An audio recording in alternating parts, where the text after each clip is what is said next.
Merci, Monsieur Boudier. Merci, Monsieur le Président. Avant de poser une question à Madame la Ministre, je voudrais dire à André Chassaigne que la colère, au fond, dans les territoires ruraux, elle est là. Hein. Elle est plus que là. Il y a même une certaine forme de désespérance qui s'exprime et qui s'est exprimée, y compris à l'occasion des derniers scrutins. J'ajouterai sur cette question qu'il y a une vingtaine d'années a été inventée la politique de la ville. Et il reste à inventer une politique de la ruralité.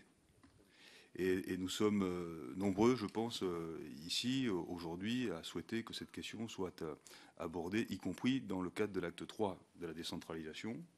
Et d'ailleurs, ce qui me permet, Madame la Ministre, de vous interroger sur la façon dont vous êtes associée aux réflexions en cours. Et puis j'ajouterai sur la question de la DATAR, qui est loin d'être un machin, à mon avis, qu'il vaut mieux la conserver qu'avoir envisagé, comme cela a été le cas il y a quelque temps, de la supprimer.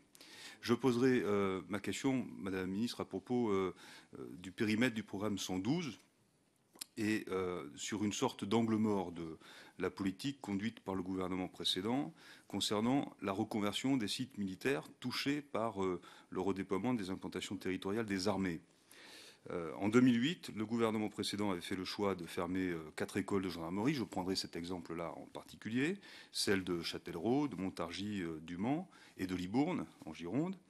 Et ces 4 sites ont échappé au dispositif de reconversion des sites militaires, au prétexte, je dois dire, fallacieux, que la gendarmerie nationale serait placée, à la période de leur fermeture, sous la tutelle du ministère de l'Intérieur et non plus sous celle du ministère de la Défense.